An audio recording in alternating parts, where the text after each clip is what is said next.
ઉચ્ચ સુધીની વસ્તુઓ મેડ ઇન ચાઇના જ જોવા મળે છે, પરંતુ આ વાત હવે જૂની થઈ ગઈ, કારણ કે રાજકોટની એન્જિનિયરિંગ પ્રોડક્ટ ચાઇનાની વસ્તુઓને પણ ટક્કર આપી રહી છે. એટલે જ હવે વિદેશોમાં મેડ ઇન ચાઇના નહીં, પરંતુ મેડ ઇન રાજકોટની બોલબાલા છે.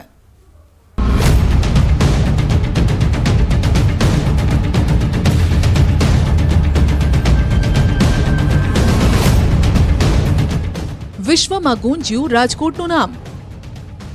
એન્જિનિયરિંગ ક્ષેત્રે રાજકોટનો ડંકો. રાજકોટે ચાઇનાને આપી ટક્કર. વિશ્વ બજારનું બદલાયું ચિત્ર. અનેક દેશોએ રાજકોટ પર મૂક્યો વિશ્વાસ. ટ્રક હોય કે ટ્રેન કે પછી પ્લેન, રાજકોટમાં બની રહ્યા છે તેના પાર્ટ્સ.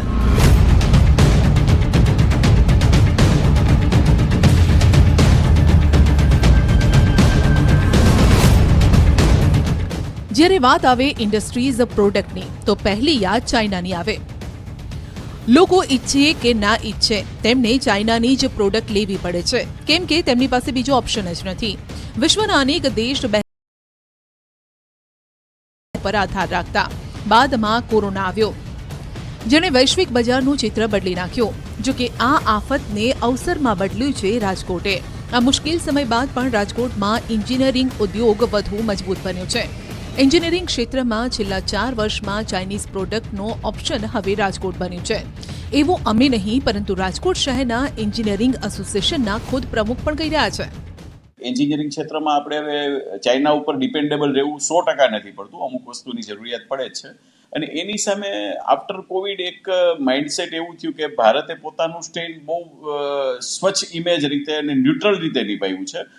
દુનિયાના બીજા દેશોને જ્યાં જ્યાં જરૂર પડી છે ત્યાં દેશમાં ભારતે મદદ કરી છે, અને એમાં રાજકોટનો સિંહ ફાળો રહ્યો છે. રાજકોટ આમ તો ઉદ્યોગનગરી જ કહેવાય છે. એક સમયે ડીઝલ એન્જિન માટે રાજકોટ જાણીતું. જો કે બદલાતા સમય સાથે રાજકોટના ઉદ્યોગો પણ બદલાઈ રહ્યા છે. હાલમાં સામાન્ય સ્ક્રૂથી લઈને વિવિધ ઓટો પાર્ટ્સ, મશીન ટૂલ્સ, વૈભવી કારના લાઇનર્સ રાજકોટમાં બની રહ્યા છે. આ ઉપરાંત એરોપ્લેન અને રેલવેના પણ પાર્ટ્સ રાજકોટમાં બની રહ્યા છે. ડિફેન્સના બનતા સાધનોમાં પણ રાજકોટનો ફાળો છે. ટેન્ક પાર્ટ્સ, ગન્સના પાર્ટ તેમજ બુલેટ ડિફેન્સ ઇક્વિપમેન્ટ પણ રાજકોટમાં બની રહ્યા છે. સાથે જ સ્પેસમાં જતા રોકેટ્સના પાર્ટ્સનું ઉત્પાદન પણ રાજકોટમાં થઈ રહ્યું છે. એક સમયે ગુજરાતની ઓળખ ગણાતા ડીઝલ એન્જિન રિક્ષા પણ રાજકોટની જ ભેટ છે. ડીઝલ એન્જિનની ભેટ પણ દેશને રાજકોટના ઇન્ડસ્ટ્રીઝે જ આપી છે. હાલમાં માત્ર એન્જિનિયરિંગ પ્રોડક્ટમાં 15,000થી વધુ અલગ અલગ પ્રોડક્ટ રાજકોટમાં બની રહી છે.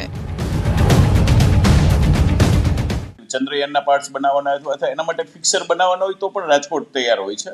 ડિફેન્સ માટેની કંપનીઓ પણ રાજકોટની અંદર બે છે. ડિફેન્સના જે તે પ્રોડક્ટના સપ્લાય હોય, બુલેટ્સ બનવાનું અહીંયા ચાલુ થાય છે, ગન બનવાનું અહીંયા ચાલુ થાય છે. જે ફાઇનલ પ્રોસિજરમાં છે, આ પ્રોડક્ટ તો ક્યારેય ઇન્ડિયામાં જ ન બનતી અને સીધી એન્જિનિયરિંગ ક્ષેત્રોમાં રાજકોટમાં બનવાની શરૂઆત થઈ. એટલે રાજકોટને ગર્વ લેવા જેવું છે. સાથે સાથે ગવર્મેન્ટના પ્રયત્નથી રેલવે અને એરોમાં જે કંઈ પાર્ટ્સ જતા હતા એ પણ આપણે બનાવતા નહોતા. એની ઉપર પણ ભારત સરકારે સારી એવી સ્કીમો અને ઘણા પ્રયત્નો અને એને લગતા આપ્યા છે, બેનિફિટ્સ આપ્યા છે. એટલે હવે એના માટે પણ આપણે આત્મનિર્ભર બન્યા છે. એટલે જ હવે Germany, France, UK, America, Australia, New Zealand જેવા દેશના ઉદ્યોગપતિઓ અને વેપારીઓ પણ રાજકોટથી એન્જિનિયરિંગ પ્રોડક્ટ ઇમ્પોર્ટ કરી રહ્યા છે. જેમાં ખાસ કરીને એન્જિનિયરિંગ ઉદ્યોગમાં ઉત્પન્ન થતા machine tools, automatic component, textile part, chemical ઇન્ડસ્ટ્રીઝના પાર્ટ, ફૂડ ઇન્ડસ્ટ્રીઝના મશીન તેમજ નાના મોટા અનેક મશીનો હવે ખાસ રાજકોટથી જ જઈ રહ્યા છે. લોકોને એન્જિનિયરિંગ પાર્ટ્સ લેવા હોય તો એ ફક્ત ચાઇનાથી જ ઇમ્પોર્ટ કરતા હતા, કારણ કે આપણી પાસે એ ટાઈમની અંદર સારી ટેકનોલોજી નથી. હવે આપણે ભારતની અંદર સીએનસી, વીએમસી, જે યુરોપ અને અમેરિકાના લોકો જે મશીનરી વાપરે છે એ જ મશીનથી આપણે પણ પ્રોડક્શન કરીએ છીએ.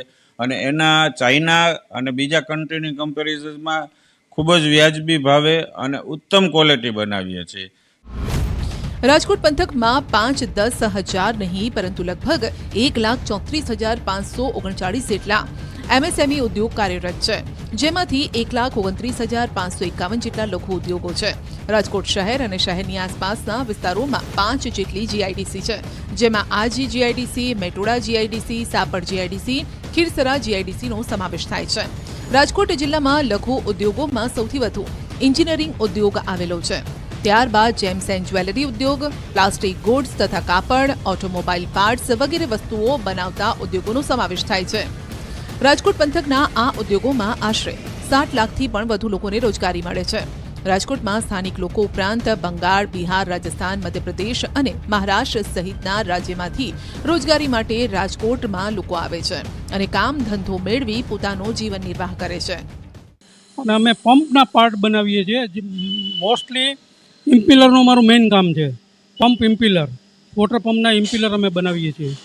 અરે સાહેબ, આ તો રાજકોટનું એન્જિનિયરિંગનું જે મહત્ત્વ છે અત્યારે, એ જ્યારે કોરોના પછી જે કંઈ ડેવલપ થયું છે એ ફાસ્ટ ડેવલપ થયું છે અને રાજકોટને એકદમ ફાસ્ટ અત્યારે ગ્રોથ થઈ રહ્યો છે.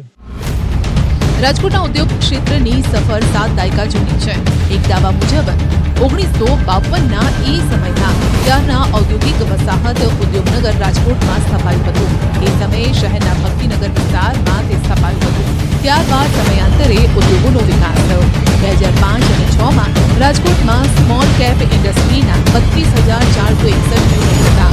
વર્તમાન સમયમાં રાજકોટ જિલ્લામાં 1,09,029 સૂક્ષ્મ એટલે કે માઇક્રો ઉદ્યોગ, 4,325 લઘુ ઉદ્યોગ અને 416 મધ્યમ ઉદ્યોગો આવેલા છે.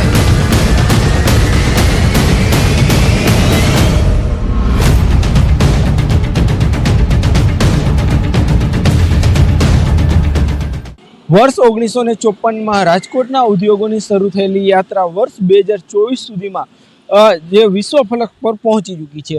એક સમયે ખેલનીના ઉત્પાદનથી શરૂ થયેલી આ યાત્રા આજે અંતરિક્ષમાં જતા અલગ અલગ યાનોના પાર્ટ્સ સુધી પહોંચી ચૂકી છે.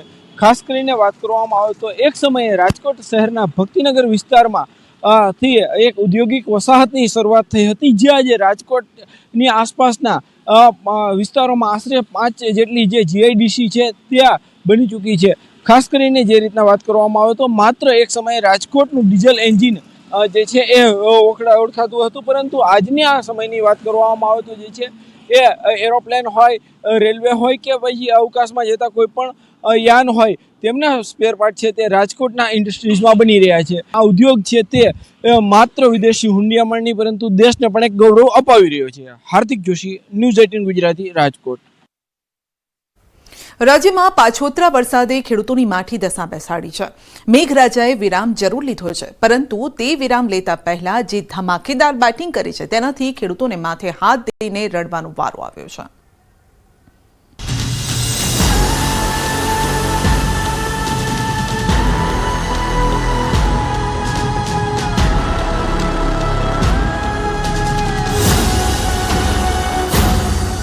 લગભગ 100% જેવું નુકસાન જેવું જ છે આ વખત. પાક તો નિષ્ફળ જવાની શક્યતા જ છે. ઢોરનો સારો પણ ફેલ થઈ ગયો, માંડવીમાં નુકસાન. ખેડૂતોને ફરી એકવાર માથે હાથ દઈ રોવાનો વારો આવ્યો, કારણ કે પાછોતરા વરસાદે ખેડૂતોને હેરાન કરી નાખ્યા. સાબરકાંઠા જિલ્લામાં વાતાવરણમાં સતત પલટાથી ખેડૂતોની માઠી દશા બાઠી છે. પહેલા લાંબા સમય સુધી વરસાદ ખેંચાયો, અડધો પાક નષ્ટ થઈ ગયો. હાલ ખેતરોમાં પાક તૈયાર છે, જો કે છેલ્લા વરસાદી ઝાપટાના કારણે ખેડૂતોના મોઢે આવેલો કોળિયો છીનવાઈ ગયો છે.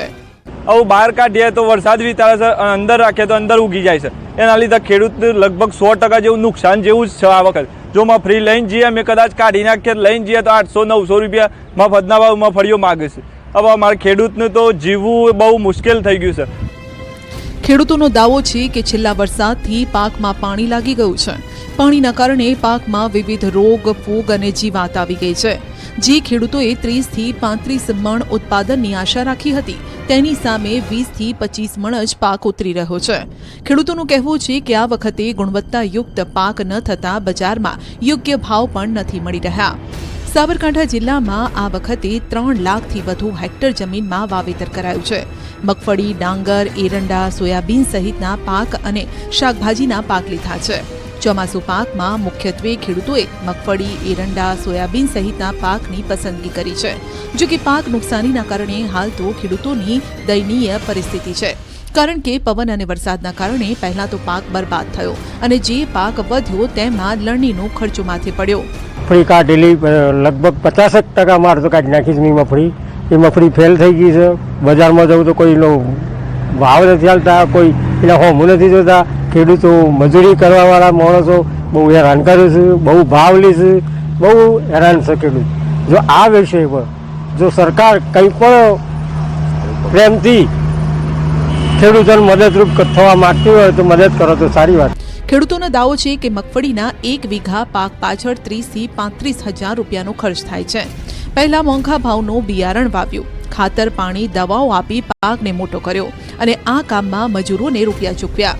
જ્યારે તૈયાર મગફળીનો પાક ખેતરમાંથી બહાર કાઢ્યો, સુકાવા માટે મૂક્યો અને વરસાદ વિલન બન્યો. વરસાદ પડતા પાક કાળો પડી ગયો. મગફળી જમીનમાં છે તે પણ ઉગવા લાગી. આમ આ વર્ષે વારંવાર વાતાવરણમાં પલટો આવતા વરસાદી માહોલને લઈને ખેડૂતોને પડ્યા પર પાટું જેવી સ્થિતિ થઈ, જેના કારણે ઉત્પાદન ઘટ્યું છે. સામે ભાવમાં પણ વધારો થાય તેવું ખેડૂતો માને છે. સરકાર પણ કોઈ મદદ કરે તો ખેડૂતો ટકી જાય તે પ્રકારની આશા રાખી રહ્યા છે.